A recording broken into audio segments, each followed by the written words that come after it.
आणि तुम्ही पाहू शकता तर बघा लहान मुलं कसं खेळामध्ये रमतात. त्यांना मोबाईलपेक्षा खेळामध्ये रमवण्यासाठी आपला थोडा वेळ जाईल. आपल्याला थोडं वाटेल कशाला कंटाळा आला, पण त्यांना मोबाईलपासून दूर ठेवण्यासाठी किंवा शारीरिक खेळ जे आहेत मैदानावरचे ते खेळण्यासाठी प्रोत्साहन देण्याचा प्रयत्न करा.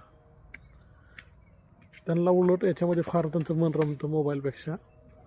त्यामुळे बघा तुम्ही